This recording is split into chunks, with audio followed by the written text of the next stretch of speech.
Ever wondered if the Philippines, a country known for its beautiful beaches and smiling people, is just an illusion? Welcome to the world of conspiracy theories, where nothing is as it seems. Today, we explore the enigma that is the Philippines, or should we say, the Phantom Archipelago. The Philippines, an archipelago located in Southeast Asia, is famously known for its 7,000-plus islands, its diverse wildlife, and its rich history and culture. It's a country that has captivated the hearts of many with its natural beauty and warm-hearted people. But what if it's all just an elaborate hoax? This is not a new question. For years, there's been an undercurrent of conspiracy theories suggesting that the Philippines, as we know it, doesn't exist. These theorists argue that the Philippines is nothing more than a fabrication, a figment of our collective imagination. Imagine that, an entire country, its history, its culture, its people, all just a grand illusion. Sounds far-fetched, doesn't it? But in the realm of conspiracy theories, nothing is off the table. Now you might be thinking, why the Philippines? What makes it the perfect candidate for such an outlandish theory? The answer lies in the very nature of the country itself. Its vast number of islands, its diverse ethnic groups, and its strategic location in the world map all combine to make it a prime candidate for this theory. The Philippines is a country that is both everywhere and nowhere. It's on our maps, in our textbooks, and in our media. But according to the conspiracy theorists, that's exactly what they want us to believe. But who are they, you ask? Well, that's a mystery for another time. Now, let's dive into the facts that fuel this conspiracy. One of the facts that conspiracy theorists point to is the floating islands. Now, let's dive deeper into this unusual phenomenon. Floating islands, or sometimes referred to as mirage islands, have long been a subject of fascination and speculation. They appear to hover on the surface of the water, seemingly disconnected from the ocean floor. Conspiracy theorists often use this phenomenon as a piece of evidence, claiming it as proof that the Philippines, a country made up of over 7,000 islands, is nothing more than an elaborate illusion. But what are floating islands really? Are they products of some intricate holographic technology, as some would have you believe? Or is there a more grounded explanation behind this captivating spectacle? Let's cut through the fog of mystery and see what science has to say. Floating islands are natural occurrences, and they are by no means exclusive to the Philippines. They can be found in various parts of the world, from the pristine lakes of Scandinavia to the murky swamps of Louisiana. These islands are usually formed by vegetation growing over a mat of buoyant plant roots or peat. Over time, these mats thicken and become strong enough to support the weight of trees and other large plants, giving the appearance of a floating landmass. However, it's important to note that these floating islands are not the same as the islands that make up the Philippines. The islands of the Philippines are firmly anchored to the Earth's crust, and they rise from the sea due to tectonic activity, not because they're floating on the water's surface. So, it seems that while the floating islands are indeed real, they're not the spectral, otherworldly phenomena that some people make them out to be. And most importantly, they don't serve as evidence that the Philippines is an illusion. The existence of floating islands is fascinating in its own right. But it's a natural occurrence that can be explained by science, not a sign of a grand conspiracy or a fabricated country. So while the floating islands are real, they don't prove that the Philippines is an illusion. Another fact that is often cited is the vanishing landmass. Picture this. You're scrolling through your favorite map application and suddenly, the Philippines has disappeared, vanished, gone. It's as if the entire archipelago has been swallowed by the sea, leaving no trace behind.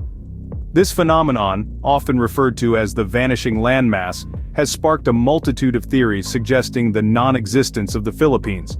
But before we jump into any conclusions, let's take a step back and understand the science behind this. Satellite imagery, the technology that powers our map applications, is not a perfect tool. It has its limitations.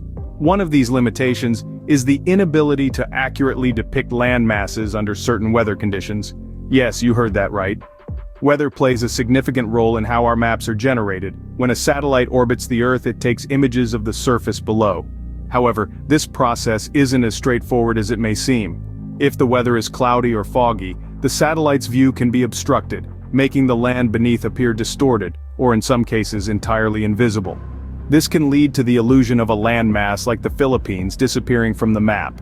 Now you might be wondering, why the Philippines? Why not any other country? Well, the Philippines is situated in a region that's frequently hit by typhoons and monsoons.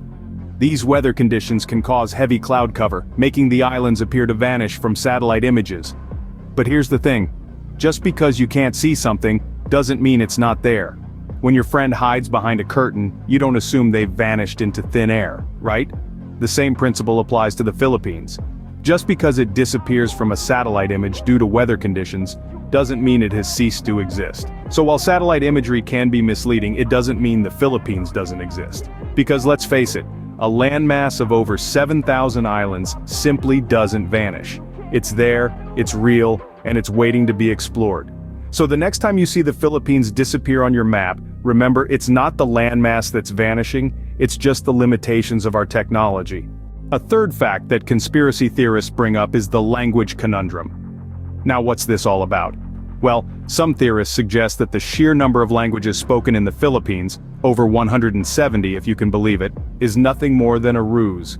A clever scheme designed to bewilder and confuse outsiders. They argue that this linguistic diversity is too complex, too intricate to be real. Instead, they say it's a smokescreen, put in place to make the Phantom Archipelago seem more authentic. But let's take a moment to debunk this theory. Firstly, the Philippines is a culturally diverse nation. It's composed of over 7,000 islands, each with its own unique traditions and customs. This diversity naturally lends itself to a multitude of languages. Think about it. If you were isolated on an island with your own unique culture, wouldn't you develop a distinct way of communicating? A language that reflects your shared experiences, history, and values? That's exactly what's happened in the Philippines. The languages spoken there aren't a ruse to confuse outsiders, they're a testament to the rich tapestry of cultures that make up the archipelago. Secondly, language plays a crucial role in preserving cultural identity. It's a powerful tool that allows communities to hold on to their unique traditions and pass them down to future generations. This is particularly important in a country like the Philippines where diverse cultures coexist. Each language represents a different piece of the cultural mosaic that is the Philippines. To suggest that these languages are a fabrication is to dismiss the cultural identity of millions of people. So while the Philippines is linguistically diverse, it doesn't mean the country is a fabrication. Instead, it's a testament to the rich cultural diversity and history of the archipelago. The language conundrum, it seems, is not so much a conundrum after all. These are just a few of the facts that conspiracy theorists use to suggest that the Philippines is an illusion. As we've journeyed through the Phantom Archipelago, floated among the so-called islands, and grappled with the vanishing landmass, we've seen a myriad of theories unfold, each one more captivating and bewildering than the last. They've spoken of islands that change their position with the moon's tides, of a landmass that seems to vanish when viewed from certain angles, and of a language that defies the very rules of linguistics. But, as we've delved deeper, we've debunked each of these claims using evidence from real concrete sources. We've shown that the shifting islands are a result of natural geographic phenomena, not an elaborate illusion. We've shared satellite imagery, GPS data, and even personal testimonies that affirm the constancy of the Philippine landmass. The language conundrum, as some theorists would have you believe, isn't a conundrum at all. Rather, it is a testament to the rich cultural history of the Philippines, a mesh of influences from Spanish to Chinese, Malay to Arabic, and everything in between. This linguistic diversity isn't evidence of an illusion, but rather a hallmark of a vibrant, thriving society. So what have we learned? That the Philippines, like any other country, is subject to the whims of nature and the complexities of cultural evolution, that the facts, when viewed through a critical lens, tell a different story than the conspiracy theorists would have you believe. But why then, you might ask, do these theories persist? Why is it that some continue to question the existence of the Philippines? Perhaps it's the allure of the unknown, the thrill of a global conspiracy, or simply the human tendency to question the world around us. And while it's important to question, to explore, and to seek the truth, it's equally important to recognize the line between curiosity and fallacy. While it's fascinating to explore these theories, the evidence clearly shows that the Philippines is as real as any other country on our planet.